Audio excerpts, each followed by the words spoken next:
김원열의 진보 하나로 여러분 반갑습니다.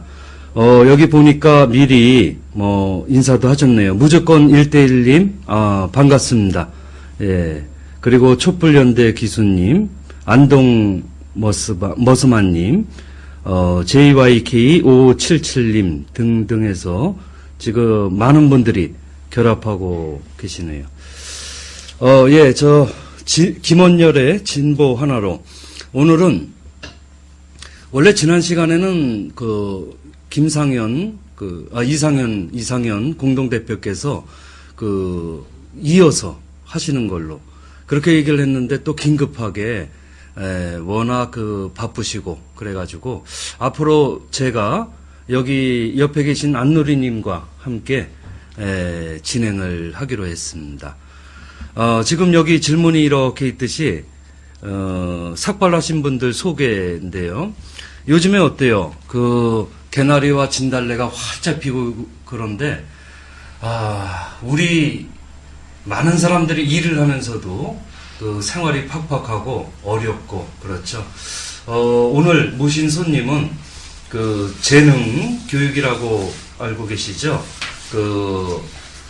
우선 저쪽 전국학습지 산업노동조합 사무처장 유득규 님입니다. 예, 간단히. 네, 안녕하세요. 그리고 재능교육지부 사무국장이신 오수영 님 나오셨습니다. 안녕하세요. 예. 그리고 요 오른편 끝에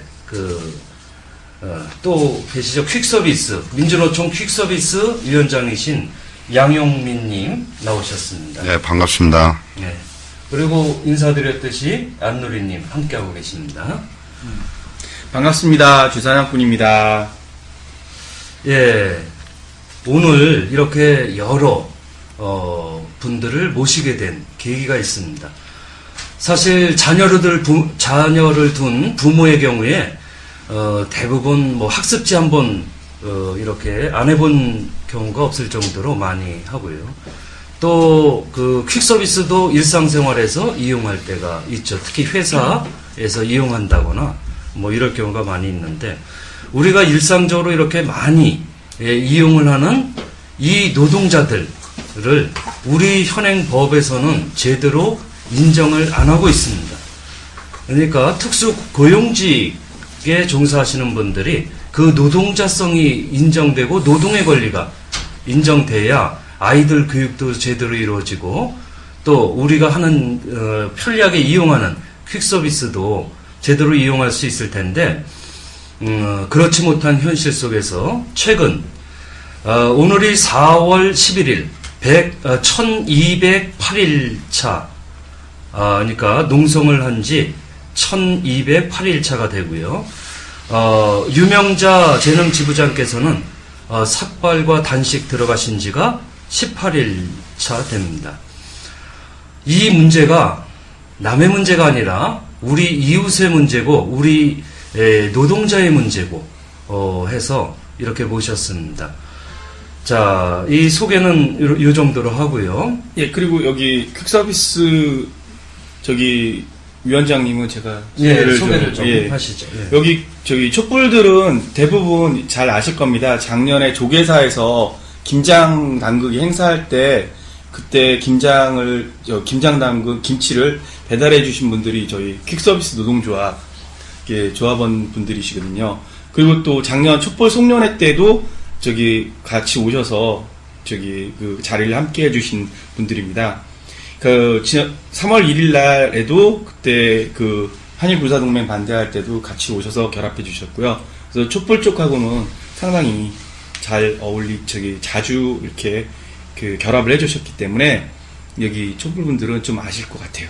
그래서 고만 내려와님께서 조계사 김장 때 무료로 배달해신 분들이구나. 그래서 이렇게 댓글이 올라오시고. 예. 네.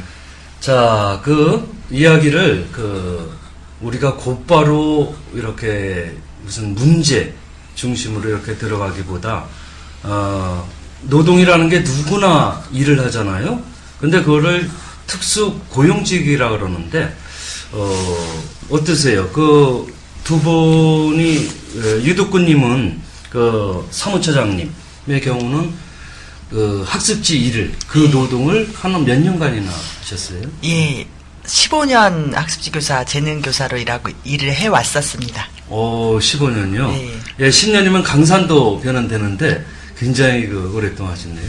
예, 옆에 계신 오수영님은? 저는 재능교육에 2001년 봄에 입사했어요. 10년이, 네. 예, 다 됐네요. 자, 이렇게 일을 하시고, 그런데 두 분이, 머리를 깎으셨잖아요. 삭발이라고 하는. 좀 이렇게 잘하신 것 같은데, 이렇게 삭발을 하게 된 쉽지 않은 결정이었을 텐데, 어떤 계기라도 있나요? 저희가 이게 투쟁한 지 좀 됐잖아요. 이제 횟수로는 4년이 지나가고 있는데요. 좀 저희 투쟁에 대해서 많은 분들한테 얘기를 하고 싶었어요.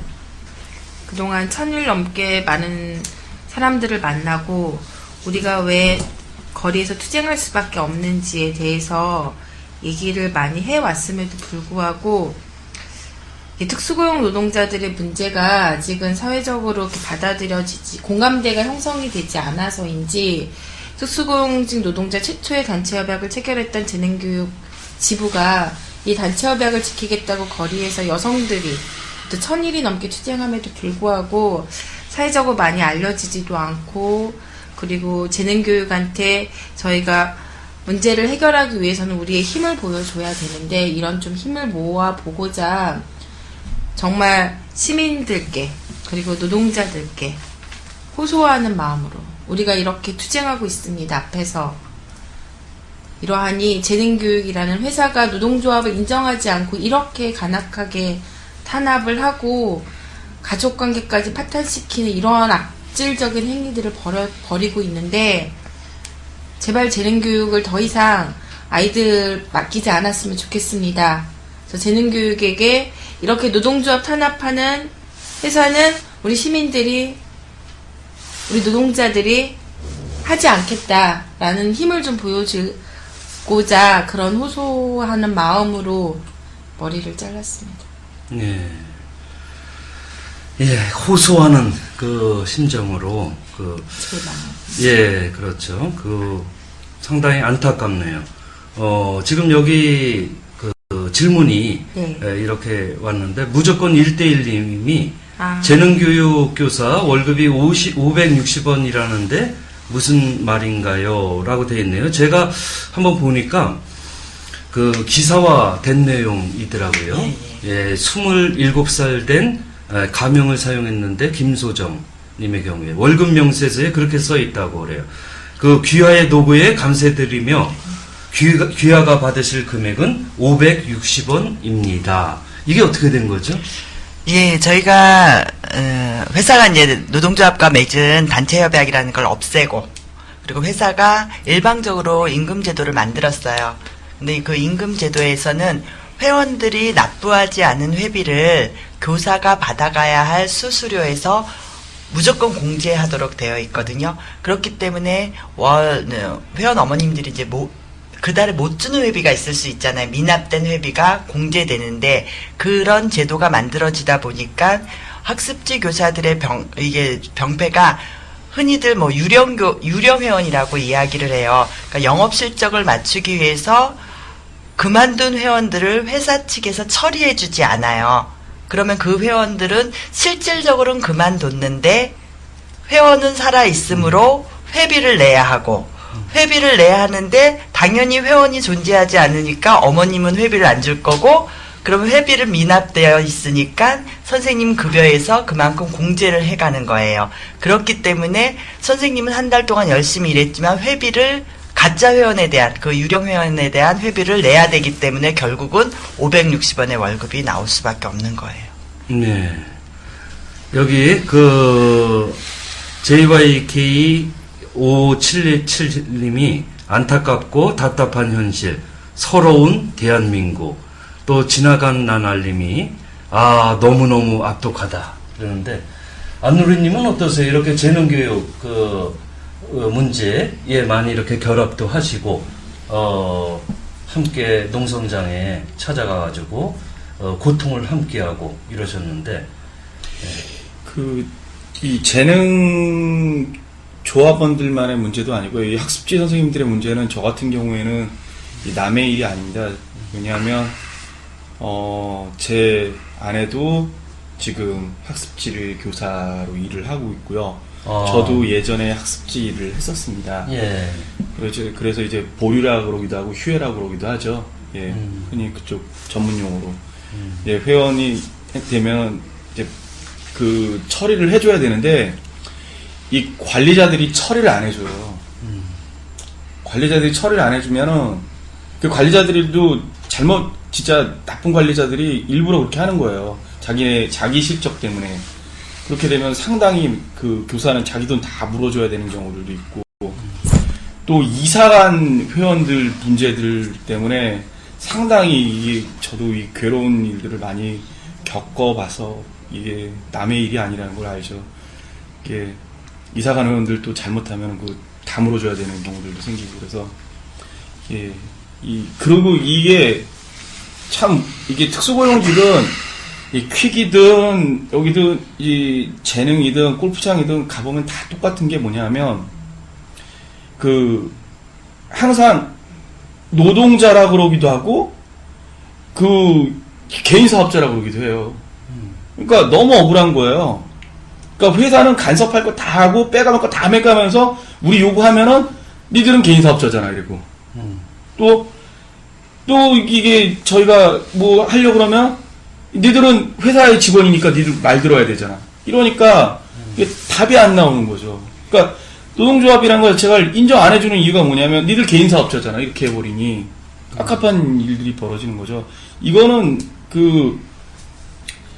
여기 재능학습지뿐만 아니라 특수고용직, 이 말이 특수고용직이지 똑같아요. 일하고 돈 받는 거는. 근데 이 특수라는 게 별거 아니에요. 나쁜 것만 다 모아놓은 게 특수예요. 예. 나쁜 것만 다 모아놓은 게 특수예요. 이게 이 부분에 대해서는 또 이제 양 위원장님도 또 하실 말씀이 있죠. 이게 억울한 거. 참 안타깝습니다. 이 재능 우리 학습지 지금 선생님들이 지금 저렇게 단식을 하고 또 삭발까지 하고 저런 모습을 보니 과연 대한민국에서 노동을 해서 가족을 부양하고 살 수 있는 그런 나라인가 다시 한번 참 그런 회의를 느껴집니다.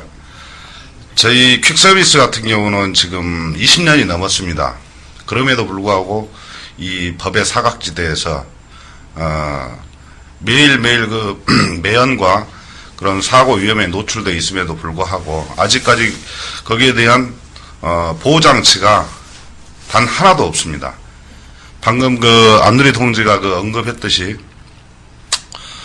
우리는 특수 말 그대로 정부에서 특수 고용 대체 근로자라는 표현을 쓰고 있는데 저희가 오토바이 한 대 소유한다고 해서 그걸 갖다가 어떤 경제 이익 수단이라고 보는 그 자체가 얼마나 왜곡되어 있는가 다시 한번 느껴지는 부분이죠. 예를 들어서 정말 재산 가치가 있는 그런 덤프나 또는 레미콘 어마어마한 그런 자본을 투자해야만이 가질 수 있는 그런 분들도 상당히 지금 힘든 상황이지만 저희는 달랑 오토바이 한 대 그걸로 지금 가족을 부양한다고 해서 사업자다 또는 어떨 때는 노동자다 이렇게 잣대를 자본의 편리대로 된 그 자체가 상당히 이거는 잘못됐다. 사실 우리 퀵서비스 같은 경우는 대부분이 대기업 또는 중소기업 거기에서 근무하다가 명예퇴직 또는 해고, 또는 자영업을 하다가 이렇게 경기 불황으로 인해서 이렇게 폐업을 하고 그래서 어쩔 수 없이 가족을 먹여 살리기 위해서 이 오토바이를 타고 하는데도 불구하고 특수고용 노동자다라는 한마디 말도 안 되는 그런 저기로 해서 아직까지 이 방치하고 있다는 거는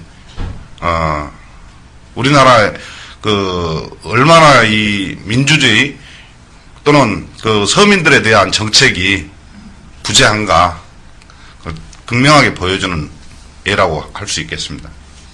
예, 그 퀵서비스 위원장님, 양용민 위원장님이 이렇게 특수고용직 노동자들에 대한 그 지금 재능교육이나 퀵서비스 이렇게 말씀하셨는데 혹시 그 실례지만 자녀가 있으십니까? 예, 둘이 있습니다. 예, 그럼 어떻게 학습지 그 교육을 시켜보셨는지? 어렸을 때 당연히 시켰죠. 예, 이게 바로 우리 이제 현실인데, 네. 우리가 지금 이 자리가 삭발하고, 뭐, 그래서 굉장히 묵직하고, 그러니까 무겁고 분위기가 뭐 이럴 수도 있는데요. 어때요? 그 재능교육, 오랫동안 그렇게, 학생들을 가르치고 하는 교육인데요. 이 재능학습 일을 하시면서 제일 보람이 있었거나 또는 그 학생들과 만나면서 뭐 그런 게 혹시 일화가 기억나는 게 있으시면 한번 어느 분이 말씀을 해보시죠. 예, 제가 15년 학습지 교사 일을 했어요. 물론 이제 굉장히 많은 일들이 있고 한데, 제가 이제 노동조합이라는 걸 만들어야 되겠다. 그리고 또 지금 노동조합 활동을 하는 게 이렇게 힘들고 해고까지 당해야 되는데, 왜 노동조합을 이렇게 버리지 못하고 있을까라는 생각을 이렇게 해보는데, 제가 이제 과거에 노동조합이 없을 때는 사실은 회사에서 꽤 인정받는 일 잘하는 재능 선생님이었어요. 그러니까 회사가 시키는 일 다 하고, 회사한테 인정받는다는 건 저희가 영업이라는 것도 있기 때문에 그 영업을 잘했던 거죠. 그래서 아이 하나를 보면 그 아이에게 한 과목, 수학 한 과목을 하면 국어도 시켜야 되고, 한자도 시켜야 되고, 그리고 그 동생도 예쁘게 키워가지고 또 다시 시켜야 되고, 이런 것들을 굉장히 잘했었는데, 사실은 그러면서 제가 제 마음속에 내가 아이들한테 사실은 이게 공교육이 아니라 사교육이긴 하지만 아이들한테 이렇게 영업적으로 다가서는 게 아니라 정말 나도 선생님인데 꿈과 희망을 좀 심어줄 수 있어야 되는 거 아닌가 이런 고민을 하던 차에 노동조합이라는 것과 인연을 맺게 됐고, 그러면서 노동조합 활동 속에서 내가 정말 회사한테 그렇게 영업적으로 치이지 않고 내 권리를 이야기하면서, 그리고 아이들에게는 정말 꿈과 희망을 이야기해 줄 수가 있었어요. 그래서 아이들이 참 그냥 수업이 그냥 공부 하나, 한글 하나 더 띄는 것보다는 아이들한테 저희가 이렇게 방문교사를 하다 보면 집에 어머님들이 계시는 분들도 계시지만 맞벌이 부부들이 많아요. 그러면 아이들만 혼자 있을 경우가 있으면, 예전 같으면 정말 시간에 쫓겨가지고 막 이렇게 다녔는데, 혼자 있는 아이들한테 라면이라도 하나, 아니면 엄마한테 어떻게 엄마가 힘들게 일하는 것에 대해서 이야기하고 네가 이후에 어떻게 커가는 것에 대해서 함께 얘기해서 짧게라도 그런 것들을 생각하고, 아이들이 선생님을 굉장히 저를 그냥 선생님, 학습지 교사 선생님 아니면 문제집 하나 풀어주는 선생님이 아니라 이모처럼 이렇게 다가섰을 때 굉장히 기뻤고, 사실은 제일 이 학습지 교사 하면서 제가 작년 8월에 해골당했어요. 예. 해골당하고 어머님들한테 제가 노동조합 활동 때문에 회사를 다닐 수 없게 되었습니다라고 이야기를 하고, 다음 선생님이 오실 거다라고 이야기를 했을 때, 사실 울지 말아야지 했는데, 오히려 이제 저는 마음을 잡고 갔는데, 이제 어머님들하고 아이들이 울고, 그리고 저한테 그 수업 하나 받는 것보다도 선생님이 더 많은 것을 줬다라고 이야기해 줬을 때, 그리고 아이들이 아직도 저한테 선생님 이렇게 인사말 일주일에 한 번씩 또는 일주일에 뭐 몇 번씩 어머님들이 저한테 인사하고 할 때, 소식 묻고 노동조합 활동에 대해서 그리고 안부 묻고 할 때, 오히려 그럴 때 더 희망을 갖고 기쁨을 느낍니다.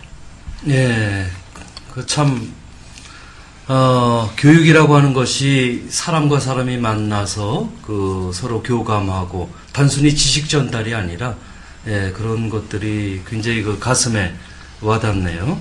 저도 뭐 대학에서 그리고 또 시민 강좌를 통해서 이렇게 많은 분들을 만나는데 교육이라는 것이 지식 전달도 하나의 중요한 기능이지만 그 이상의 그 사람의 그 품성과 인격 형성 이런 것들이 굉장히 그 중요한 교육의 요소죠. 뭐 원래 그 즐거웠던 어떤 기억을 좀 떠올려 볼까. 왜냐면 사람이 암울한 상황에서도 그런 추억이 있으면 그것이 버티는 힘이 되고 또 올바른 길을 가는데도 상당히 도움이 되는 그렇게 생각이 들었죠. 저 오수영님은 어때요? 그 오수영 사무국장님은 오랫동안 그렇게 하시면서 뭐 투쟁 과정에서의 좋은 어떤 기억이나 추억 뭐 이것도 괜찮고요. 실제 가르치면서 그러니까 아이들을 가르치면서 어떤 일화가 있으면 말씀해 주시죠. 사실 저는 아이들 가르치면서 이렇게 막 좋은 기억 별로 없어요. 아이들을 지금 아마 일하고 있는 선생님들은 저보다 훨씬 더 많이 힘들어 할 것 같은데요. 학습지교사들 한 달 마감하고 또 매주 마감하고 해서 실적을 늘 챙겨야 되거든요. 그러면 이제 제가 그 집에 가서 이제 수업을 열심히 진행을 하지만 이렇게 한쪽으로는 빨리 다음 집으로 넘어가야 되는데 막 이런 마음, 오늘 엄마한테 무슨 말로 꼬실까 막 이런 마음을 자꾸 강요를 해요, 회사에서. 그리고 사실 이제 지금 분위기가 그걸 안 해오게 되면 나 때문에 우리 지국이 뭐 이런 분위기가 있기 때문에 사실 되게 많이 힘들었어요. 근데 제가 그때 일할 때도 힘들었었는데 지금 교사들은 정말 상상할 수 없을 정도로 저는 정말 힘들 거라고 생각하는데, 그래도 희망이 있는 건 저희가 이렇게 나와서 싸우고 있잖아요. 저는 저희가 나와서 싸우는 게 남들이 볼 때는 저 여성 노동자들이 되지도 않을 어려운 일을 위해서 저 거리에서 막 이렇게 생각하고 안타까워 하시는 마음이 많은데, 사실 밖에 나와서 저는 더 좋은 경험들을 많이 했어요. 그러니까 안에 일만 할 때와는 다르게 이렇게 같이 비정규직 문제를 가지고 함께 투쟁하는 노동자들과 그 노동자들과 함께하는 많은 분들을 알게 되면서 이렇게 희망이 있다는 거, 이런 거를 투쟁하는 과정 속에서 저는 훨씬 더 많이 느꼈던 것 같아요. 예. 무조건 일대인님께서 질문이 있습니다. 그 재능교육 노조에서는 회사에 대하여 어떤 조건을 이야기하고 있나요? 이거 참 꼭 얘기를 해주세요. 꼭 얘기를 해주세요. 저도 이게 왜 그러냐면 사람들이 뭐 이게 이 노동자들이 파업하면 대단한 걸 뭐 이렇게 요구하는 거라고 생각들을 하는데 그거 아니거든요. 정말 우리가 있다라는 거, 우리라는 존재가 있다라는 게 정말 중요하다는 걸 이걸 얘기하는 건데 한번 얘기를 좀 해주시죠. 저희가 2007년도에 처음 농성투쟁 시작했을 때는 현장 교사들이 임금이 삭감이 됐어요. 그래서 이거 다시 재교섭해서 임금 원상 회복시켜야 된다라는 요구를 가지고 처음에 아주 소박한 요구죠. 그래서 그걸 가지고 농성을 시작했는데 어쨌든 회사는 길들여지지 않는 노동조합과 더 이상 얘기하지 않겠다라는 걸 갈수록 이렇게 드러냈고, 그러면서 이제 단체협약 해지하고 조합원들까지 지금 다 전원 해고된 상태이거든요. 근데 저희 요구하는 건 하나예요. 노동조합 인정. 노동조합을 인정하려면 당연히 단체협약을 다시 회복시키고 노동조합원이라는 이유로 해고됐던 이 투쟁 과정에서 했던 조합원들 현장으로 복직시키는 거. 요 두 가지가 있습니다. 그거 말고는 없어요. 예, 노동조합은 너무나 당연한 거거든요. 노동자가 자신의 가장 기본적인 권리를 지키기 위해서 조합을 구성하고, 그리고 또 임금 단체 협상을 하고, 그런 것이 우리 한국 사회에서 제대로 이루어지지 않거나 아예 노조를 설립 못하게 한다거나 기존의 노조를 어용노조로만 인정하고 나머지 노조는 탄압을 한다거나 뭐 이런 것이 우리 노동 문제에서 아주 심각한 일이죠. 지금 여기 노조를 왜 인정 안 하나요? 라고 그랬는데, 이런 점은, 교수님이 네. 잘 설명을 해주세요. 저는 이렇게 생각이 들어요. 그 특수고용직 노동자, 아까 노동자면 노동자지 무슨 특수고용직 노동자냐 그러듯이 실제 그 일의 성격이 노동자성을 지니고 있는 특히나 비정규직 노동의 범주에서 함께 고민을 해야 된다라고 보는 게 이제 제 생각입니다. 뭐 비정규직이 그렇게 양산되고 특수고용직 노동자 같은 경우를 그게 돈 벌기에는 굉장히 좋은 방법이거든요. 자본가 입장에서는. 그렇죠. 그런데 그것이 개별로 있을 때 특수고용직 노동자가 노조가 아니라 개별로 있을 때 훨씬 다루기가 쉽고 착취하기가 쉬운 거죠. 한마디로. 그러다 보니까 노조를 웬만하면 인정 안 하려고 하는 거죠. 대표적으로 그 재벌인 삼성 같은 경우에 얼마나 그렇게 노조 탄압이 심해요. 그래가지고서 노조 자체를 인정 안 하고 이런 것이 우리 천민 자본주의의 어떤 특징이기도 하죠.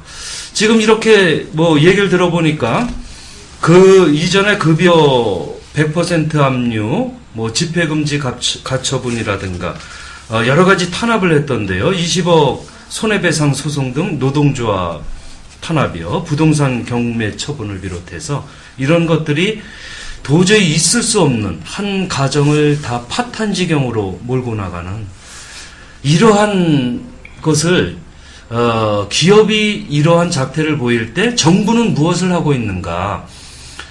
사실 어때요? 현 이명박 정권 같은 경우 그리고 그 이전 정권도 그랬죠, 사실은. 그게 친기업적인, 친재벌적인 사고방식으로 결국 노동자 탄압을 방조하고 뭐 이런 면들이 있습니다. 현재 어때요? 협상이 진행 중입니까? 그 회사 측하고. 얼마 전에 예. 노동조합과 정식적인 협상을 진행했던 건 아니고요. 상급단체에서 회사하고 얘기가 오가긴 했었는데요. 네. 근데 일단 회사에서 저희한테 얘기하는 건 단체 협약 안 되고, 그리고 해고자들도 누구는 되고, 누구는 안 되고, 누구는 6개월 후에 복직하고, 누구는 뭐 18개월 있다 복직하고, 누구는 36개월 후에 복직할 이런 노동조합, 저희가 설사 복직해서 현장에 들어간다고 하더라도 노동조합을 다시 만들어서 목소리를 낼 수 없는 구조를 고착화시키는 그런 안을 아니라고 갖고 왔었습니다. 며칠 전에. 네.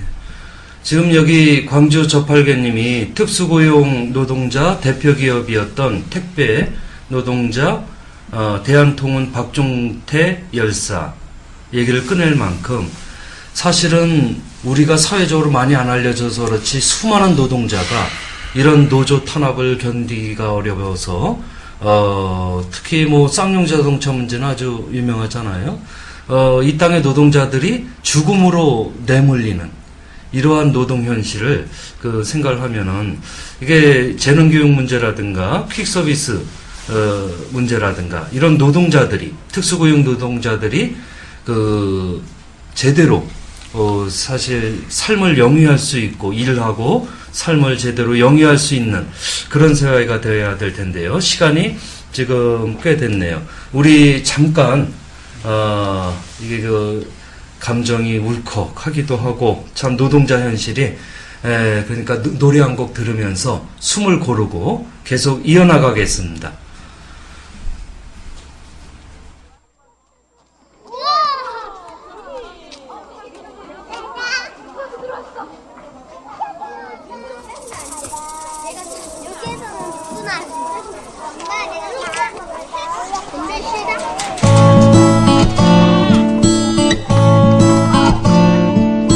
봄이 오면은 꽃나무 아래 앉아 싹이 트는 소리를 듣고 싶어요. 흩날리는 꽃잎 향기에 취해서 기지개를 켜고 싶어요. 여름이 오면 따가운 햇살 아래 작은 개울가에 발을 담그고 손가락 사이로 송사리 흘려보내며 더운 땀을 식히고 싶어요.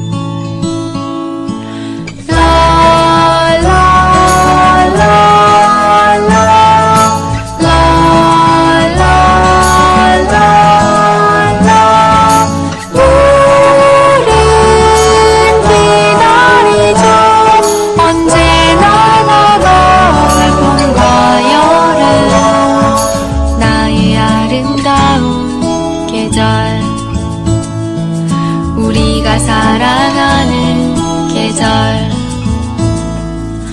가을이 오면 파란 하늘 저 멀리 바람 타고 날아가는 저 새들, 은행잎 단풍잎 주워서 손을 흔들며 길 떠나는 친구에게 드려요. 겨울이 오면 눈 오는 화이트 크리스마스, 거리마다 손을 잡은 연인들,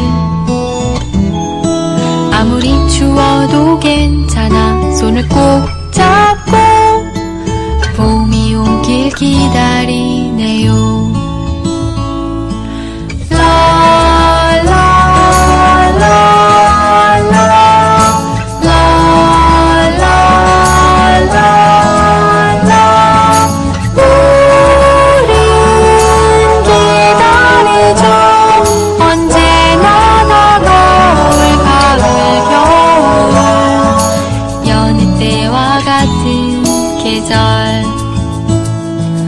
우리가 사랑하는 계절.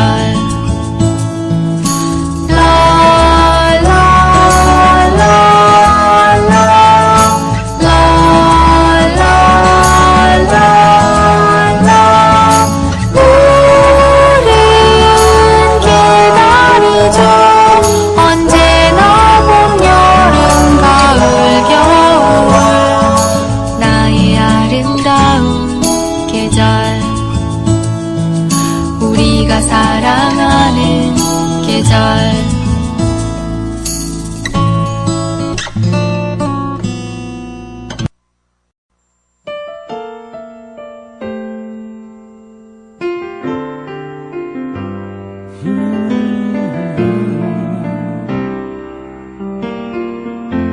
피곤하면 잠깐 쉬어가. 갈 길은 아직 머니까 물이라도 한 잔 마실까. 우린 이미 오래 먼 길을 걸어온 사람들이니까 높은 산을 오르고 거친 강을 건너고 깊은 골짜기를 넘어서 생의 끝자락이 닿을 곳으로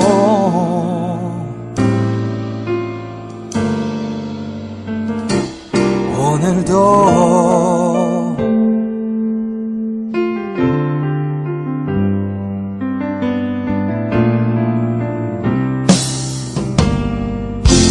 길을 잃은 때도 있었지.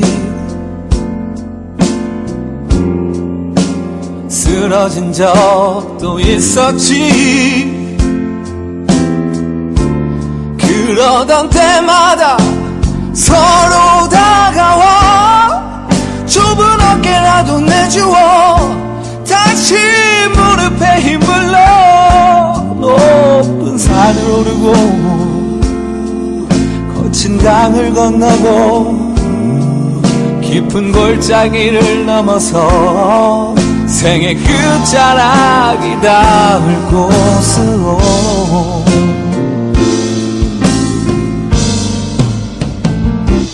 오늘도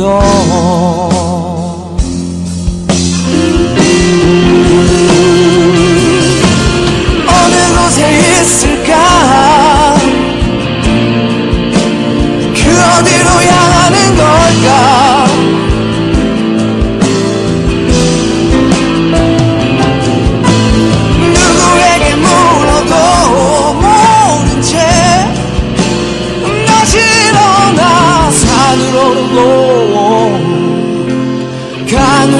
건너고 골짜기를 넘어서 생의 끝자락이 닿을 곳으로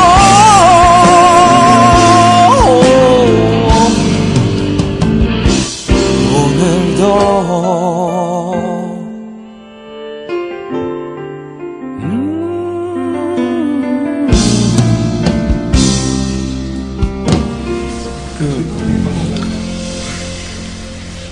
예.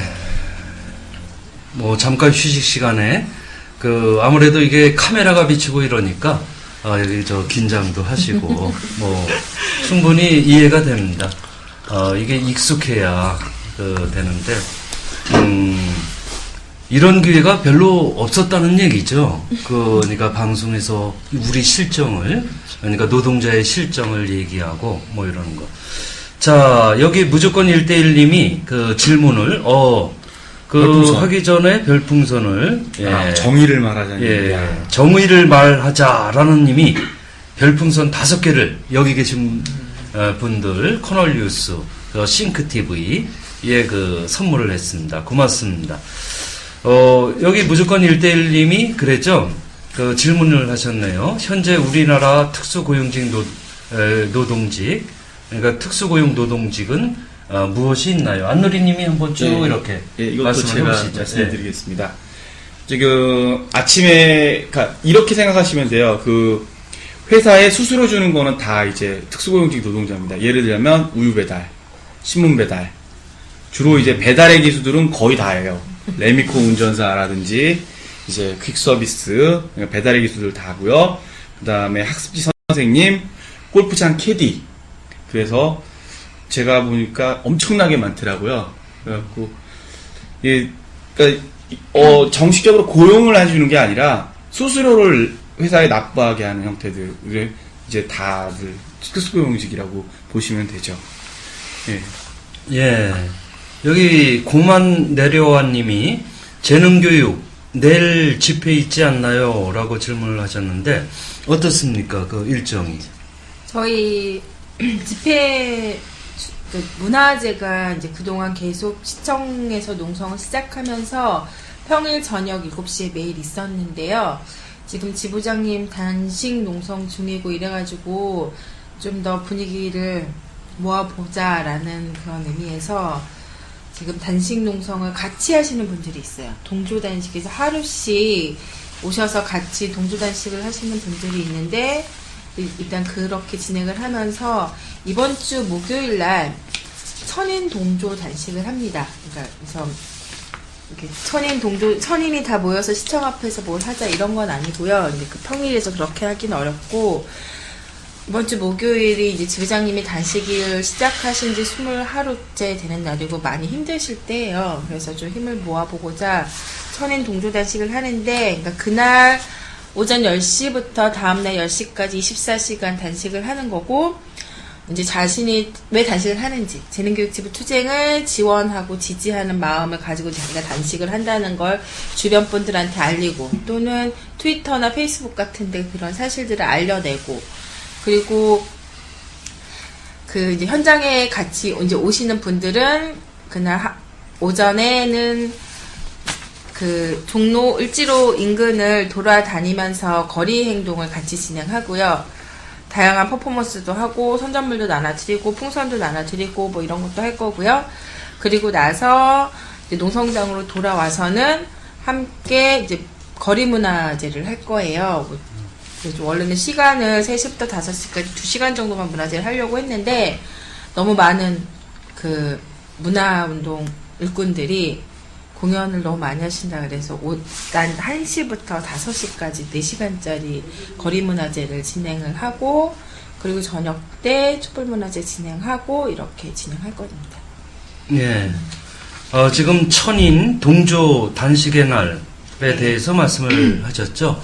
4월 14일 목요일 오전 10시부터 24시간 다음날 이길 오전 10시까지 24시간 단식을 1000명이 함께하는 이 1000명이 하는 특별한 의미가 있습니까? 예를 들면 100인 단식도 있을 수 있을 거고 10인 단식도 있을 텐데 1000명이 하는 이유가 농성을 한지 1000일이 넘어서 그런 건가요? 그런 건 아니고요. 예. 우리 학을 접어도 100마리 접거나 10마리 접어서 소원을 빌진 않잖아요. 좀 그런 의미가 있는 것 같아요. 우리가 1000을 달성할 수 있을까 없을까는 잘 모르겠어요. 그런데 우리 한번 1000명을 모아서 이 마음을 한번 모아보자라고, 그러려면 소문도 많이 내야 되고 얘기도 많이 해야 되잖아요. 그래서 1000이라는 숫자를 생각했고, 근데 저희가 트위터를 통해서 동조단식자를 모집한다라고 내보냈는데, 멀리 일본에서 그 일본 분이, 한국어를 배우고 있는 일본 분이 그날 함께 동조단식 하겠다고 이렇게 트위터 올라오기도 하고, 전혀 저희 잘 모르는 지역에 계신 분들이 지금 약을 먹어서 그날 단식은 못하지만 마음과 돈만 보내드리겠다고 이러면서 투쟁기금도 보내주시고, 그래서 일단 동조단식, 천인 동조단식의 날을 진행하는 저희도, 이렇게 우리를 아는 분들이 많고 우리를 이렇게 지지 지원해 주시는구나 마음으로. 그래서 저희도 힘 받고, 그리고 그분들도 나 말고도 이렇게 또 많은 사람들이 있구나 이러면서 서로 많이 격려도 되고 그런 것 같아요. 이번 천인 동조단식을 함께 하면서. 네. 여기 hitman이라는 분이 꼭 달성하실 거예요. 힘내세요라고 그 동조단식 투쟁에 힘을 실어주고 계십니다. 지금 여기 보면은 이것이 무슨 한쪽에서 일방적으로 얘기하는 방식이 아니라 어떤 좋은 제안을 하셔도 되고 의견을 자유롭게 이렇게 제시해 보시기 바랍니다. 무조건 1대1님이 굉장히 열심히 질문도 하고 그러시네요. 검색해보니 재능교육도 직원들이 모두 정규직이었고 노조도 있었다고 하네요. 지금 상황과는 너무나 다른데 회사 재정 상태가 나빠졌나요? 그래서 그 어떤 회사 상황에 대해서 물어보고 있습니다. 예, 학습지, 그러니까 저희 같은 방문교사가 제가 알기로는 한 90년대 초반까지는 정규직이었어요. 그런데 그 당시에 그 정규직들이 노동조합을 만들었었다고 합니다. 그리고 노동조합이 만들어지고 그게 깨지면서, 회사로 인해서 깨지면서 그 다음부터는 이렇게 방문학습지 교사는 정규직으로 뽑지 않고 특수고용직으로 뽑게 됐고요. 그래서 제가 15년 전에 입사를 했을 때 당시에 저 같은 그 위탁계약직 교사가 있었고 정규직 교사가 있었어요. 근데 이제 정규직 교사들은 이제 시간이 흐름에 따라서 자동 퇴사하면서 이제 사라졌고 저희 이 특수고용직, 그러니까 위탁계약직만 남게 되었는 거고요. 지금 현재도 관리자들은 다, 그러니까 지국의 지국장, 지구장 이런 관리자들은 정규직이고, 그리고 교사들은 특수고용직 이렇게 위탁계약직으로 되어 있어요. 네. 자, 궁금하신 것 이렇게 물어보시면 회사 재정 상태, 이제 회사 재정 상태 진짜 나빠졌나요? 뭐 제가 재정 상태까지 정확히는 모르겠지만 실질적으로 회사가 지금 뭐라고 얘기해야 될까? 제가 설명해 드리겠습니다. 그 특수고용직 노동자들이 되기 전에, 위탁계약직 전에 이제 일반적인 이제 직원들처럼 이렇게 일을 했을 때가 있는데, 그걸 이제 위탁계약직으로 바꾸면서요, 이 학습지 회사들이 대기업이 됐어요. 왜 그러냐면 지금 학습지 교사들 중에서 50% 이상 다 회사가 가져갑니다. 거의 다 모든 회사가. 50% 이하짜리 회사가 거의 없어요. 그러니까 학습지 회사는 위탁계약직으로 만들었기 때문에 절대 적자가 날 수가 없어요. 왜냐? 벌어오는 거에 절반은 회사가 다 가져가는 거거든요. 그러니까 회사가 적자가 날 수가 없는 게 임대료랑 기본적인 그런 것들이랑 또 그게 종이 이렇게 문제집이잖아요. 문제집 나눠주고선 그거 가져오는 거기 때문에 일부러 돈 절대 안 망합니다. 학습지 회사. 기본적으로 2,000명 회원, 3,000명 회원 정도만 돼도 뭐 재능 얼마죠? 뭐 몇십만 명이죠? 여기 그 50만. 50만 그렇죠. 절대 회사 재정 상태랑 그런 거 아니고요. 이게 그렇게 해야 자기네들이 돈 더 많이 벌 수 있기 때문에 하는 겁니다. 사실상 학습지 회사들이 옛날보다 경영 상태가 안 좋아졌다 이런 회사들이 많이 있습니다. 근데 그 안 좋아진 거하고 그 안 좋아졌다 그래서 그 회사들이 적자나는 회사들은 아니에요. 단지 회원 숫자가 줄어드는 거고 또 그렇게 회원 숫자가 줄어들면 또 교사 숫자가 줄어들거든요. 그러니까 퍼센트로 보면은 적자 이런 게 아닙니다. 회사 상황 그런 거하고 상관없어요. 제가 말씀드리는데 근데 그나마 버는 거를 조금 덜 버니까 어떻게 하느냐 이제 수수료를 계속 올리는 거죠. 그러니까 예전에는 수수료가 40%짜리들이 많았어요. 그러니까 교사가 한 60% 그냥 가져가는 회사들이. 근데 지금은 거의 다 6대4로 바뀌었어요. 거의 회사가 60% 가져가고 교사가 40% 가져가는. 그러니까 그렇게 아시면 됩니다. 예, 회사 재정 상태를 아주 정확히 알기는 어렵겠지만 지금 말씀하신 걸 들으니까 미치는 장사는 안 하겠다. 그 학습지 그의 경우에. 그런데 4대 학습지 회장이 모두 그 10대 주식 부자라고 하는 얘기가 있는데 사실인가요? 다는 10대는 100대 아, 주식부라고 100대. 예. 얘기하고요. 그 중에 이제 10대 부자도 있었고. 예, 지금 대교나 웅진이나 구몬 회장들은 거의 다 20위권 그 전후에 들어가 있고, 재능은 좀 밀리긴 했어요. 근데 뭐 재정 상태가 나빠졌냐라고 저희도 이제 매년 기업 보고 회계 보고 한 거를 보거든요. 매년 100억 가까이씩 배당 그 순이익이 남고, 그렇죠. 그리고 회장 일가가 매년 35억씩 챙겨가요. 저희는 상장 회사가 아니기 때문에 그런 건 없는데, 주주들한테 나눠주는 건 없는데, 회사 일가가 비상상 회사라서 그런지 35억씩 매년 챙겨가요. 그러니까 회사가 사실 저희가 노동조합이 투쟁하면서 투쟁했던 이유는 선생님들 일하는 조건이 너무 나빠서 투쟁을 한 거잖아요. 그래서 선생님도 많이 그만두고 있고 그에 따라서 회원도 감소하고 있어요. 그런데 회사가 적자가 아니에요. 아까 누리님이 얘기했듯이 선생님 하나 고용하면 드는 비용이 아무것도 없잖아요. 회사 입장에서 있는 건물에 종이를 새로 찍어서 주는 것밖에 없는 거잖아요. 그렇기 때문에 끊임없이 돈을 벌어서 엄청난 부를 축적하고 있죠. 예, 그 회사를 운영하는 사람들은 떼돈을 벌고 노동자들은 조합원의 경우 전원 해고됐고 또 살림살이가 압류 경매되고 그 다음에 부동산 경매 처분되고 손해배상까지 소송에 지금 휘말려 있습니다. 요즘에 특이한 현상이 하여튼 이 돈으로 이 소송을 통해서 그 없는 살림조차도 그 다 경매 처분 되게끔 그렇게 심각한 그 탄압을 하고 있죠. 이건 명백한 노동 탄압이고 인권 탄압이라고 할 수 있습니다. 지금 천인 동조 단식의 날을 앞두고 있는데요. 지금까지 이렇게 진행된 그 문제점 뭐 이런 걸로 보면 이거는 특수고용직 그 노동의 어떤 문제하고도 연관이 될 텐데 학습지 교사분들이 한 몇 분 정도 되세요? 전국적으로? 정확하게 통계는 안 나오는데 왜냐하면 그 아까 말씀하셨던 4대 대기업하고 한솔교육에서 5개 대기업이 시장을 거의 장악하고 있는데요. 그래도 이렇게 작은 기업들이 많아요. 뭐 영어 학습지, 뭐 놀이 학습지, 뭐 여러 가지 학습지들이 많아서 정확한 집계는 안 되지만 저희가 10만에서 13만 정도로 알고 있습니다. 네.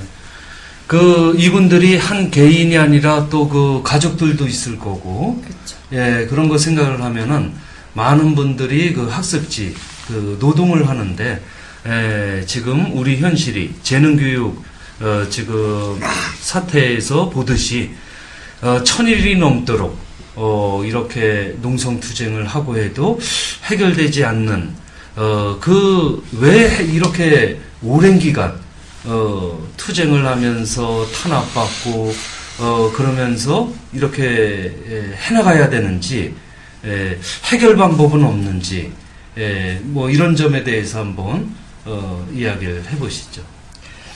네, 뭐 정말 간단한 문제라고 생각을 해요. 저희가 노동자이기 때문에 노동자로 인정을 해주면 전혀 문제가 안 된다고 생각을 하거든요. 그런데 저희 학습지 노동조합, 전국 학습지 산업노동조합의 경우 노동부로부터 노동조합 설립 신고를 했고 설립 필증을 받았어요. 그래서 노동조합 활동은 하고 있어요. 그런데 또 사법부에서는 노동조합이라고 볼 수 없다라는 대법원 판결이 있어요. 그러니까 너무 저희끼리는 저희가 무슨 홍길동전도 아니고 대법원 판례가 노동조합은 노동조합인데 노동조합이라고 볼 수 없고 이름은 단체협약이나 단체협약이라고 볼 수 없다라고 그래서 이런 이상한 말을 하면서 노동자성을 인정해주지 않기 때문에 법에서 보호받지 못하고 있어요. 그런데 실질적으로 저희가 회사가 지시하는 내용을 따르고 그리고 저희는 회사에 고용되어 있기 때문에 사업주가 아니에요. 그러니까 저희 마음대로 할 수 있는 게 아무것도 없거든요. 그래서 그냥 아주 간단하게 저희 노동자성을 인정해주고 너희가 노동자다라고만 해주면 이런 모든 문제들이 해결될 수 있어요. 그 다음에 근데 이제 노동자성을 인정받지 못하다 보니까 재능 문제 같은 경우도 회사에서는 너희가 노동조가 아니기 때문에 노동조합 인정해줄 수 없다라고 이야기하고 심지어는 노동조합을 불법 임의단체라고 해서 불법 임의단체에 가입했기 때문에 회사와 계약할 수 없다 해서 저희 조합원들을 작년 12월 31일자로 전원 해고를 당했어요. 그러니까 그런 문제가 일어나는 거죠. 예, 노동자가 해직된다는 것은, 해고된다는 것은 거의 그는 죽음과 같은 상황이잖아요. 우리가 노동 않고 살 수 있는, 불로소득에 의존해서 살 수 있는 사람들은 극히 일부고, 대다수의 사람들이 연봉이 많든 적든 하여튼 일을 하면서 살 수밖에 없는데, 어떤 노동을 하는데도 그 노동자성을 인정하지 않는 우리 사회의 어떤 지배적인 법과 제도의 문제, 그리고 법과 제도 문제에서도 사실은 한편으로는 노동자성을 인정하는 듯 하는데 또 막상 결정적인 단계에서는 인정하지 않는 이런 문제가 있네요. 여기 보면 YJK5577님이 이러한 작태를 천벌을 받아 마땅한 놈들 그랬는데, 천벌이 아니라 시민의 심판을 받고 노동자의 심판을 받고, 그것이 선거를 통해서든 일상적인 권리 투쟁이든, 실제 우는 애에게 젖주듯이 이 권리를 요구하는 것은 너무나 당연한 거예요. 그러니까 노동조합을 구성하는 것도 당연한 권리고, 그리고 또 어떤 임금 문제나 노동 환경, 노동 조건을 개선하는 것, 그걸 요구할 권리가 어느 사회나 있는데, 유독 노동조합이 이렇게 탄압을 받고, 그러다 보니까 노동조합 조직률이 10% 정도뿐이 안 되는 이런 현실, 상당히 심각한 문제라고 생각을 합니다. 여기 보면은 무조건 1대1님이 유득규 사무처장님께 직접 질문을 하셨네요. 유령 회원이 있다는 것을 모르지 않을 텐데, 학습지 교사를 처음 시작할 때 인수를 받지 않으면 될 텐데요. 그러니까 이게 아마 무슨 개척을 하거나 그러면 되지 않나요? 라고 그런 게 아니라 이제 선생님들이 보통 이렇게 인터넷에다가 자기 이력서 올리잖아요. 그러면 전화가 와요, 회사에서. 그러면 오랫동안 이제 직업을 못 가졌거나, 그리고 나이가 좀 있는 여성분들은 취업할 자리가 많지가 않으니까 재능교육에 입사를 하는 경우들이 있어요. 근데 입사를 하고 나서 사무실에 딱 와 봤더니 이제 선배들이 얘기하는 거 마감날 분위기 보면 카드로 돈을 50만 원을 준비해야 된다는 둥, 그리고 막 자기 카드로 회원 회비 막 긁고 있잖아요, 선생님들이. 그거 옆에서 보거든요. 그러면 그만둬야겠다는 생각을 하세요, 선생님들이. 여기 있으면 안 되겠구나. 문제가 있구나. 눈을 딱 보니까. 근데 회사에서는 못 나가게 하죠. 너 이제 온갖 협박 다 해요, 그냥. 뭐 6개월 안 채우고 나가면 뭐 위약금을 물 수 있다는 거짓말을 하거나 아니면 뭐 그렇게 하지 않겠다. 저건 저 사람의 문제고 너는 앞으로 그렇게 하지 않으면 되지 않겠냐라고 온갖 감언 이설로 어쨌든 붙잡아 둬요, 교사를. 그러면서 이제 안 좋은 사례로는 예전에 재능교육 제가 있었던 지국의 한 교사가 이제 처음 사회생활을 했던 교사인데 첫 달에 들어왔더니 카드로 첫 달에 들어왔더니 대납회비를 내기 위해서 한 50만 원 정도는 가지고 있어야 된다라고 지국장이 얘기를 했대요. 근데 고참들은 모르는 얘기인데 신입사원들은 다 그렇게 생각하고 있었던 거예요. 근데 고참들은 몰랐죠. 얘기를 안 했으니까. 근데 어느 날 두 번째 마감할 때 이 친구가 도저히 못 다니겠다고 생각을 해서 그만두겠다고 얘기했더니 당시 지국장이 이제 출세 과도를 달리던 사람이었는데 위약금 300만 원을 내야지만 그만둘 수 있다고 또 협박을 했어요. 그래서 결국 이 친구가 심적으로 되게 많이 고통스러워 하다가 투신자살한 사례가 있거든요. 그러니까 극단적으로 뭐 이렇게까지도 몰아가요. 제가 이제 얘기를 좀 껴도 네, 될까요? 제가 이제 말씀드리면 이제 수업을 받다가 애들이 이제 그만두는 경우들이 있습니다. 이제 뭐 선생님이 마음에 안 들 수도 있고 또 이사를 갈 수도 있고 또 애가 뭐 다른 학원 때문에 시간표가 안 맞을 수도 있고 그러면 이제 그만두면은 이제 휴회 처리를 해야 되거든요. 이제 보류 처리를 하거나 이제 다 처리를 해야 되는데 이때 이거를 관리자가 안 받아주는 거예요. 이게 그러면 왜 안 받아주냐? 나 이거 못하겠다. 막 이런 식으로 해버리면 선생님 처음에 관리자들마다 아는데 한 달만 돈을 일단 메꿔봐. 그런 다음에 내가 다음 달에 하는 걸로 하자. 내가 이번 달에 인사고과 뭐 이런 거 있고 뭐 이러니까 골치 아프니까 그렇게 하자. 그러면 이 선생님들이요, 이 대부분이 여성분들이에요. 또 애들 있고 제 가정 상황들이 굉장히 힘든 분들이 있거든요. 그러면 이 관리자하고 잘못해갖고 내가 안 좋은 지역을 받을 수도 있거든요. 그러니까 굉장히 힘든 지역, 막 주택가인데 막 굉장히 넓은데 그런 데로 막 옮겨버린다거나 아니면 그 선생님한테 들어와야 될 아이를 다른 선생님한테 막 줘버리거나 막 이럴 수도 있거든요. 그러니까 자기 불이익을 당할까봐 겁이 나서 그냥 몇 개 참고 그냥 그렇게 하다 보면 이게 쌓여요. 쌓이면은 엄청나져요, 이게. 막 100과목, 200과목 막 이렇게 되면 대책이 안 쓰는 거예요, 이제. 그러면 자기 돈 계속 꼬라박고 있는 이런 일들이 벌어지고 또 이게 위약금 문제도 얘기하시는데 처음에 기본적으로 돈을 들어주는 분들이 있어요. 회사들이. 이제 학습지 회사 들어가면. 근데 그거를 교육받을 때부터 주거든요. 근데 줬을 때 그걸 가지고 너 나중에 이거 다 물어내야 돼. 이런 식으로 이제 협박한다거나 이런 것들이 있고 상당히 이게 말도 안 되는 일들이 좀 많이 있기 때문에 참 그리고 이게 거기 계시는 분들이요 대부분 이제 여성분들이고 또 이제 저기 사회적 약자들이에요. 그러다 보니까 이걸 뭘 어떻게 해결을 못하는 거죠.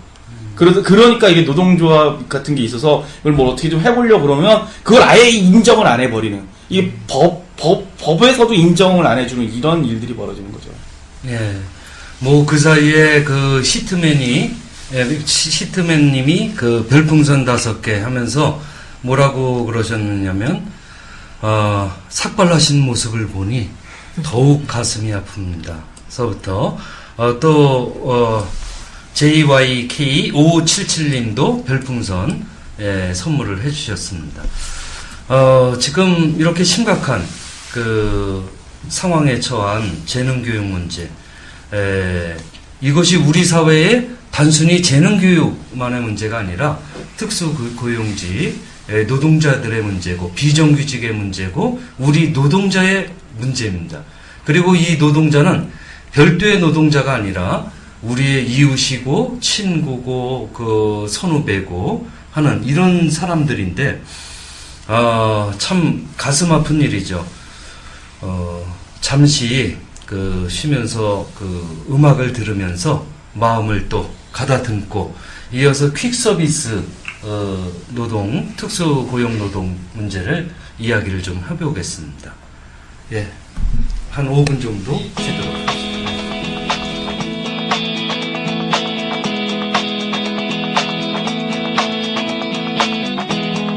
두근거렸지. 누군가 나의 뒤를 쫓고 있었고, 검은 절벽 끝 더 이상 발 디딜 곳 하나 없었지.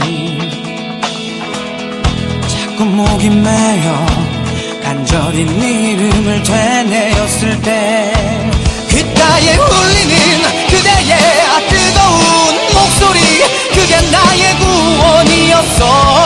마른 하늘을 달려 나 그대에게 안길 수만 있으면 내 몸 부서진대도 좋아.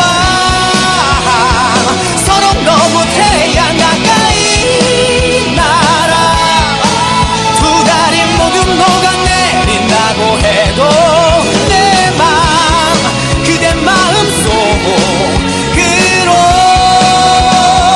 영원토록 달려갈 거야.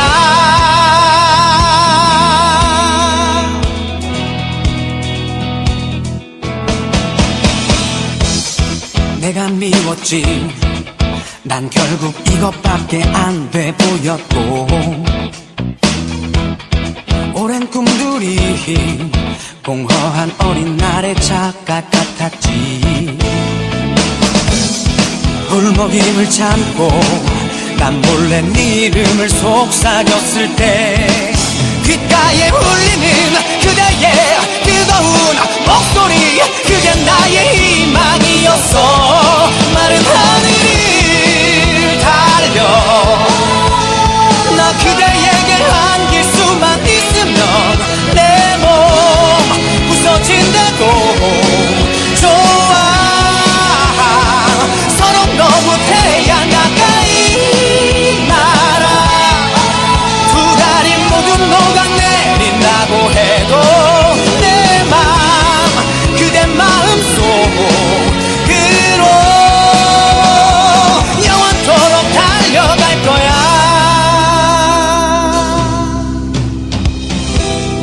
허약한 내 영혼의 힘은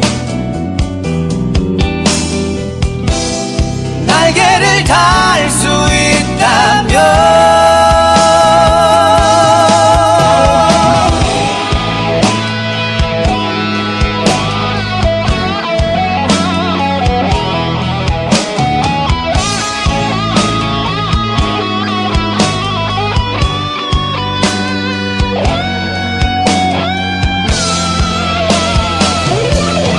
마른 하늘을 달려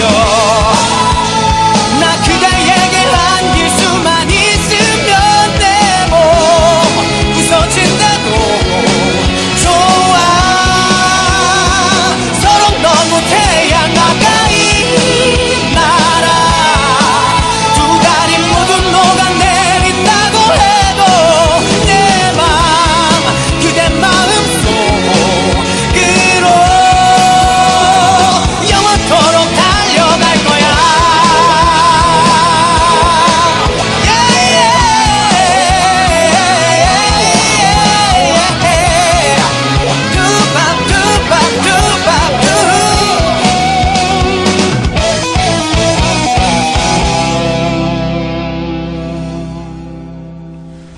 예, 방송 때는 아주 무거운 얘기도 많이 오랬는데 잠깐 쉬는 시간에 이야기를 했습니다. 여러분들이 궁금하실 것 같아서 잠깐 소개를 하면, 인터넷상에서 쥐사냥꾼으로 통하죠. 안누리님 같은 경우에, 재능에도 결합했을 뿐만 아니라 기륭 같은 경우에 단식을 함께 했습니다. 네, 포크레인 위에서. 네, 포크레인 그 위에서. 위에서 그랬더니 기름 문제가 해결되더라고요. 예. 그래서 요번에 천인 동조 단식에 만약 함께 해주시면 지사냥꾼님이, 그러니까 안노리님이 함께 해주시면 상당히 승리할 수 있지 않을까. 이 재능 문제가, 기lum만큼 오래 가지 않고, 해결되지 않을까 생각하는데, 동의하시는 분들 계시면 박수로 한번. 예, 알겠습니다. 이거, 이 즉석에서 실천을 하시네요. 늘었습니다. 네. 더하기 네. 1, 네. 동조단식. 네. 근데 또 제가 이렇게 말만 하고 또 그러면 안 되니까, 더하기 2로 만들기 위해서 저도 14일, 동조단식에 동참을 하겠습니다. 예, 제가 기억을 해보니까, 2007년도에 이제 재능, 방문하고 지지, 연대, 여러 가지를 했었죠. 당시에, 한미 FTA 저지 교수학술단체의 공대위 사무총장을 하고 있었는데, 이러한 것이, 그러니까 사실 남의 문제가 아니라고 항상 생각을 하면서, 저도 또 교육을 하고 있고, 그런데 이렇게 교육하는 분들이 가장 기본적인 노동권은 진행이 된다, 이렇게 생각을 하고 있습니다. 자, 예고한 대로 5577님도 동조단식 대전에서 들어가십니다. 예, 그러면 박수! 자, 박수. 지금 이 자리에서 벌써 동조단식에 참여하시는 분들이 늘고 있습니다. 그리고 계속 연달아 아빠가 밥 쏜다는 분이 별풍선 10개 선물 하셨고, 이게 밥이네요. 예. 그 다음에 무조건 1대1님이 또 별풍선 5개 등 해가지고, 많은 분들이, 참여하고 계시네요. 속보로 김원열님이 단식, 동조단식 하는데, FTA 저지 때도, 그때는 3월달이었어요. 2007년도, 열린 시민공원이죠, 광화문. 그때 참 추웠습니다. 서리가 내렸었죠. 근데 천막도 못 치게 하죠. 그래서 나이 드신 분들 이렇게 덮어드리고, 저는 상당히 거기서 굉장히 젊은 축에 껴가지고 밤을 새면서 서리를 그대로 맞으면서 단식했던 경험이 있습니다. 예. 하여튼 여기 힘을 우리가 이렇게 모아주는 것이 필요하죠. 아까 말씀드렸듯이 이번에는 특수 고용직 노동 중에 퀵 서비스 문제를 가지고, 우리가 보면은 운전을 하거나 대중교통을 이렇게 이용할 때 보면은 오토바이를 타고 이렇게 질주하시는 분들을 흔히 이렇게 보고, 그래서 저 위험하지 않나 생각을 하는데, 어때요? 퀵 서비스 양용민 위원장님. 네. 예, 한번 퀵 서비스에 대해서 소개를 먼저 해주시죠. 예. 예. 퀵 서비스를 단적으로 표현하면 말 그대로 빠르게 가는 거죠. 예. 보통 서류 또는 작은 소화물을 일정한 시간 내에 물건 받는 분한테 전달해주는 그러한 물류의 모세혈관 같은 역할을 하고 있는 거라고 단정 지을 수 있습니다. 예. 아주 너무나 정확하게 이렇게 말씀을 해주시고 그랬네요. 전국적으로 퀵 서비스 노동자 같은 경우는 한 몇 명 정도로 추산을 하세요? 예. 지금 2007년도 노동사회 연구소에서 조사한 바에 의하면 전국 17만 명으로 지금 조사가 됐고요. 그 중에 이제 서울 수도권에 약 8만 명의 노동자가 퀵 서비스에 종사하고 있습니다. 저희가 이제 흔히들 특수고용 노동자라고 이렇게 표현을 하는데, 저는 일반 노동자가 맞다라고 이렇게 말씀드리고 싶습니다. 왜냐하면 좀 전에도 말씀드렸다시피 거의 사회 주류에서 떨궈져 나와서 어쩔 수 없이 가족을 부양하기 위해서 이 직업을 선택하게 됐는데, 저 역시도 97년 IMF 당시에 저도 숙녀복 공장을 운영하다가 직원 한 12명을 두고 이렇게 하다가, 사실 그때 이렇게 공장문을 닫고 어찌되었건 가족을 부양을 해야 되기 때문에 택한 직업이 퀵서비스였는데, 지금까지 하면서 참 많은 애안을 느껴왔습니다. 예. 우리가 오토바이 한 대 가지고 있다고 해서 과연 이게 사용자인가 또는 노동자인가 이 논란 자체부터가 사실은 말이 맞지 않고 우리는 개인 사업자도 아닙니다. 예. 그렇다고 우리가 합법적인 노동자 이것도 아닙니다. 우리는 말 그대로 그동안 20년이 넘은 이 직업이 말 그대로 무법인, 불법인 상태에서 불법 유상 운송을 지금 하고 있습니다. 다시 말해서 우리 퀵서비스가 범죄로 따지면 주범이 되는 거고, 자, 청와대, 국회 또는 모든 그 관공서, 기업, 심지어 주부, 학생들까지도 다 이용하지 않습니까? 즉 무슨 얘기냐면 그 국민들을 종범으로 만든 이런 상황까지 간 거라고 저는 말씀드리고 싶습니다. 그래서 저희가 이제 우리의 요구는 다른 거 아닙니다. 당연히 노동자로 인정을 해줘야 되는 것이고, 또 어느 기업이고 회사고 가장 기본적인 4대 보험조차도 우리는 들어주지도 않지만은 아직까지 그 산재보험 하나도 적용받지 못하고 있습니다. 얼마 전에 이제 고용노동부 장관이 청와대 업무보고에서 퀵서비스 또는 택배기사 또 간병인을 이제 산재 적용해 준다라고 이제 발표 후에 그 TF팀이 구성이 돼서 지금 저도 그 회의에 참여하고 있는데, 한마디로 저는 그랬습니다. 생색내기식 어떤 정말 보호받아야 되고 차상위 계층이나 다름없는 사람들을 갖다가 어떤 특수고용 노동자란 그 잣대에 비춰서 사업주 부담 반, 퀵서비스 기사 반, 이 얘기는 곧 또다시 업주들에게 수수료를, 지금도 현재 수수료가 살인적인 수수료입니다. 23%를 지금 평균 받고 있는데, 이거는 오토바이 타고 위험한 도로에서 달리면서 일수를 찍고 있는 이런 상황이나 다름없습니다.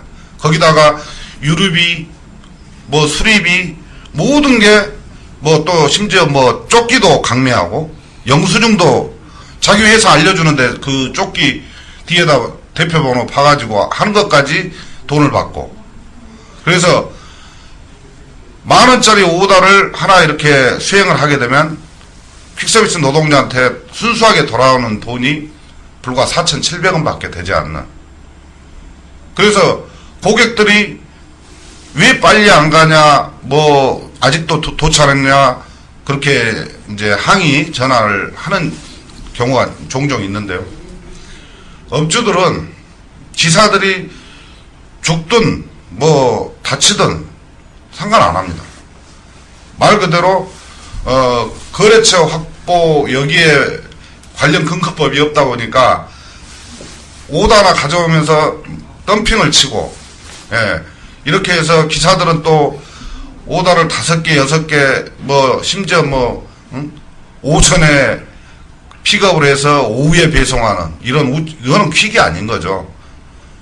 그래서 저희도 정당한 말 그대로 퀵 서비스를 하고 싶은데, 거기에 어떤 관련 근거법이 전무한 상태다 보니까 업체 난립되고 요금 자체가 구간 요금이 거의 15년 전 요금으로 떨어져 있고 하다 보니까 그만큼 서비스 질은 떨어질 수밖에 없는 것이고, 또 보시면은 굉장히 오토바이가 서자 지금 받을 수밖에 없는 상황입니다. 그러니까 자기 수입을 어느 정도 맞추려고 하다 보니까 3개, 4개 차고 이렇게 도착지를 가려다 보면 신호위반 안 할 수가 없습니다.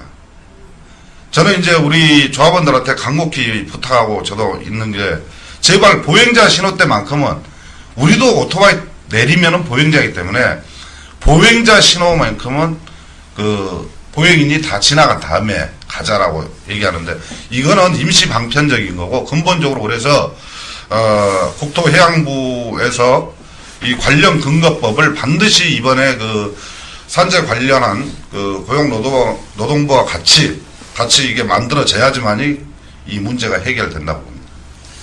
예, 지금, 퀵서비스의 어떤 현황과 그 문제점에 대해서 이렇게 말씀을 해주셨는데요. 지금 말씀을 듣다 보니까 사회보험 적용이 안 된다고 그러셨고, 이거는 재능의 경우도 마찬가지죠. 사회보험, 4대 사회보험이라 그러는데, 구체적으로 국민연금과, 그 다음에 3개 보험이죠. 예, 고용보험, 또 산재, 건강보험, 국민건강보험이요.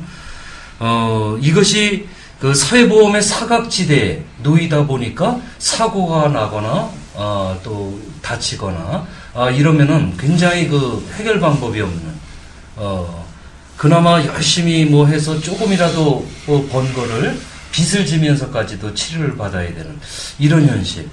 이게 제대로 된 사회가 아니죠. 왜냐면 최소한 4대 사회보험이라고 하는 거는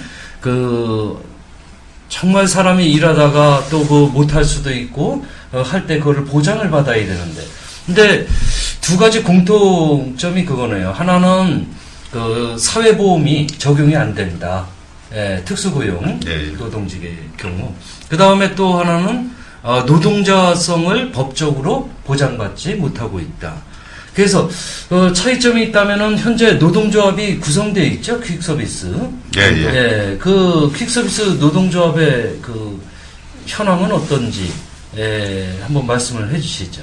예, 저희가 2007년도에 저희 그래도 이렇게 좀 뜻을 같이 하는 분들이 처음에 이렇게 모임을 갖다가 2007년 3월 달에 52명이 같이 한마음 한뜻으로 우리도 정말 이 빼앗긴 권리를 우리가 찾으려면 노동조합밖에는 대안이 없다. 이러한 마음으로 해서 이제 만들어지게 됐습니다. 그동안 저희도 이제 우리의 요구한 산재보험과 표준요금제 해서 또는 이미 자동차 전용도로 기능을 상실한 그런 도로에 대해서 통행 제한을 해제해 주라는 것과 노동 상권을 인정하고 이런 부분을 이제 요구해 왔었습니다. 그래서 여러 채널을 통해서 우리의 이 열악한 퀵서비스의 열악한 현실을 알리고 했음에도 불구하고 사실 우리 학습지 여기 계신 선생님들도 그렇지만은 상당히 우리나라 자체가 이 자본의 편, 더군다나 1% 기득권들만 위하는 그러한 정치를 하다 보니까 거의 대부분의 국민들이 지금 굉장히 열악한, 더군다나 중산층은 서민이 되고 서민은 또 차상위가 되고 하는 이런 악순환의 고리를 벗어날 수 없다고 봅니다. 예. 제가 이제 퀵서비스 기사입니다. 제가 이제 퀵서비스 기사이기 때문에 이제 좀 설명을 드릴게요. 퀵서비스 기사는 일단 2년 이하의 징역 3천만 원 이하의 벌금을 일단 무조건 다 맞아야 됩니다. 왜? 무편업법상 우편물 배달하면 다 불법이에요. 기본이 그겁니다. 그리고 퀵서비스 기사들이 이제 오더라 그러죠. 일을 합니다. 일을 하는데, 옛날에는 퀵서비스 기사들이 택시 기사들처럼 이렇게 산학금처럼 한 달에 얼마, 30만원, 30만원 주고 자기가 열심히 그냥 벌면 되고, 사무실에서 이렇게 주문을 알려주면 그 주문대로 가서 일을 하면 됐었습니다.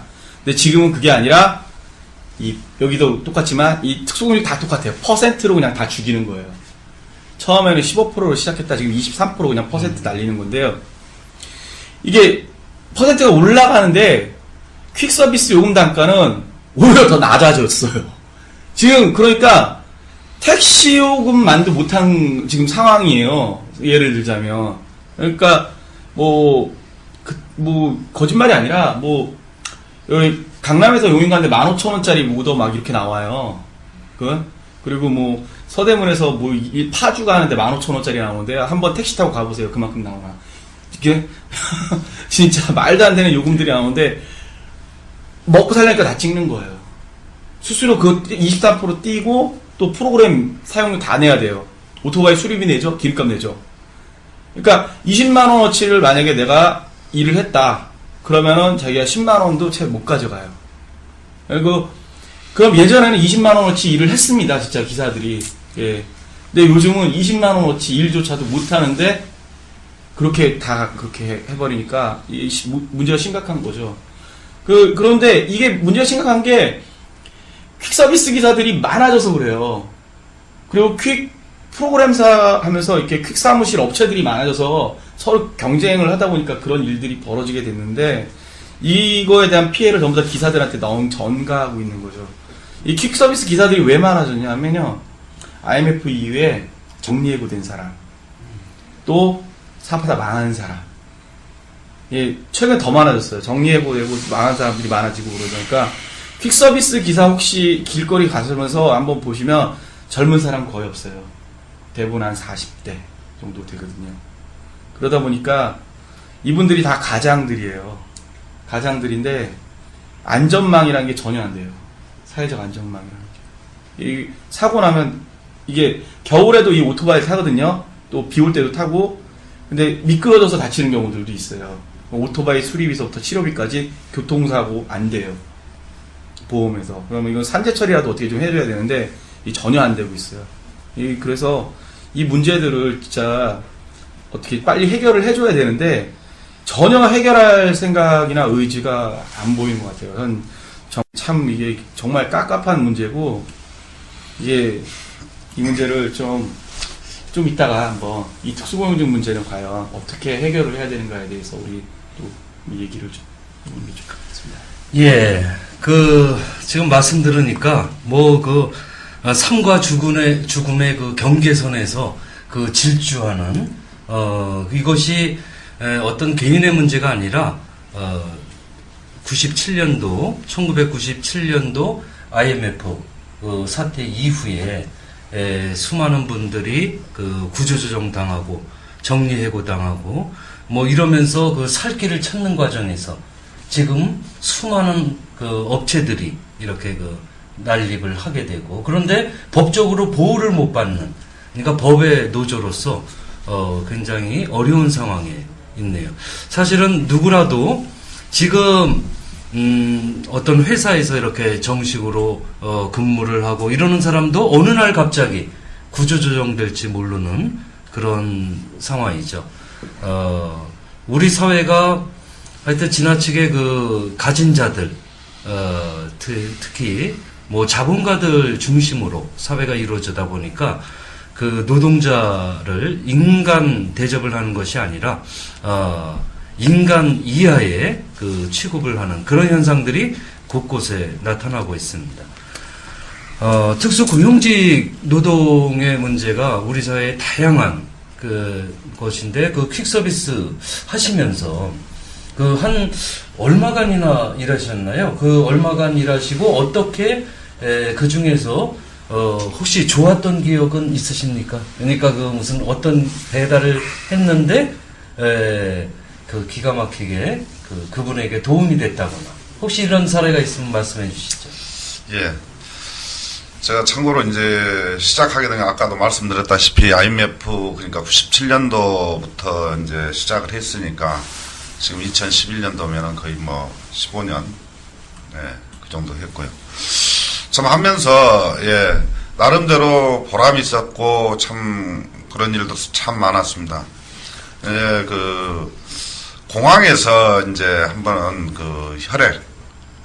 혈액을 갖다가 이제 배달을 하는 일이 있었는데 병원에 이제 환자는 수혈을 받아야 되고 RH- 특수 우리 동양인한테는 좀 없는 그런 혈액이었는데 그걸 어떻게 이제 배송을 하게 됐는데 거의 공항에서 그때 이제 시내에 있는 모 병원인데 시간상 보니까 정상적인 시간으로는 한 최소한 40분 이상 걸리는데 한 25분 안에 좀 와주면 안 되겠냐 했을 때 물론 그 당시에 제가 15,000원을 받고, 예, 그걸 가다가 혹시라도, 안 좋은, 제가 사고라도 생기면은 제가 15,000원 때문에 저기 할 수 있는데, 예, 근데 지금 응급실에 누워있는 그 환자 생각하니까 가야 되겠다. 그래서, 신호 위반해 가면서 그 주어진 시간 내에 제가 그걸 전달해 줬을 때 참 지금도 이제 그 기억에 많이 남고 그러는데 어떤 그런 참 직업으로서의 어떤 그런 참 애정이라 해야 되나. 내가 이걸 해서 그래도 다른 분들한테 이런 돈을 떠나서, 해줄 수 있었다라는 그런 기억이 제일 기억에 남습니다. 그러니까 그 목숨 걸고서 그 생명을 살린 거예요. 사실 노동이라고 하는 것 자체가 일상 생활에서 목숨까지 안 걸어도 될 만큼 그 노동이 이루어져야 되는데 우리 현실이 그렇지 못한 점이 사실 안타깝습니다. 네. 우리 노동, 특히 퀵서비스의 어떤 노동 조건이나 노동 환경이 얼마나 그 열악한가, 그리고 그 속에서도 그 나름대로 보람된 일이 있는데, 네. 그러한 것이 그 우리 사회에 긴급한 어떤 그 배달이 필요한 뭐 그런 일이 있을 때 그 퀵서비스 노동자들이 그 역할을 하시고, 그러면은 거기에 걸맞는 법적인, 제도적인 그 장치, 이런 게 필요할 텐데요. 네. 아까 4대 보험 적용이 안 된다고 네. 했는데, 현안으로서는 그런 어떤 보험 중에서 네. 4대 보험 다 이루어지면 좋겠지만, 가장 먼저 이루어져야 될 게 뭐라고 생각하세요? 당연히 이제 다 물론 4대 보험 자체 다 돼야 되는 게 맞습니다. 왜냐하면 대한민국 국민이기 때문에 그렇다는 거죠. 그 중에서도 가장 시급한 거는 역시 산재보험이라고 할 수 있겠습니다. 그러니까 2007년도죠. 그 당시에 이제 뭐 특수고용 4개 직군에, 여기 학습지 선생님들도 계시지만 학습지 교사, 레미콘 기사, 또 보험 모집인, 또 골프장 경기보조원 4개 직군에 산재 적용을 대통령 특별령으로 이제 했었죠. 적용을 했었죠. 근데 불과 현재 그 통계 조사에 의하면 4개 직군 토탈에서 가입률이 10%도 되지 않습니다. 즉 무슨 얘기냐면 계약 산재보험법에 보면 임의 탈퇴 조항이라는 게 있어요. 즉 사용자가 너 산재보험 적용 할래 안 할래? 한다면 너 못 써. 그러니까 안 한다는 동의를 하면은 사용자가 고용을 하고, 그렇지 않으면은 고용하지 않고 하는, 말 그대로 있으나 마나한, 정말 가장 중요한 노동자로서 당연히 권리인데도 불구하고 그러한 그 말도 되지 않는 산재법을 적용을 지금 하고 있죠. 그래서 어찌됐건 우리 퀵서비스에도 그러한 산재를 적용을 한다라고 하면 이거는 전면 적용으로 해줘야 된다. 우리 퀵뿐만이 아니고 현재 수많은 그 특수고용 노동자들이 얼마나 그 법의 사각지대에서 노동을 하고 있는가.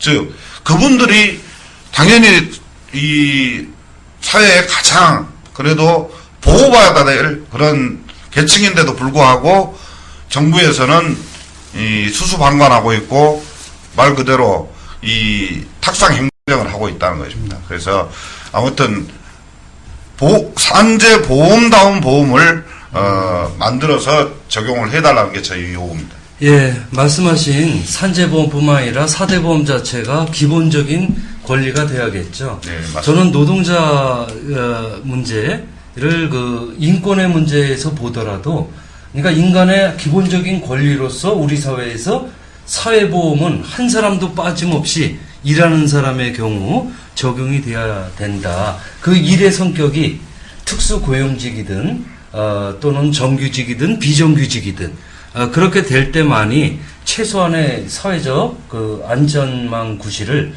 할 수 있다고 생각을 합니다. 그 보험 얘기가 나와서 말씀을 드리겠습니다. 이 퀵서비스 기사들한테는요, 그 사기치는 보험은 또 다 들게 해놨어요.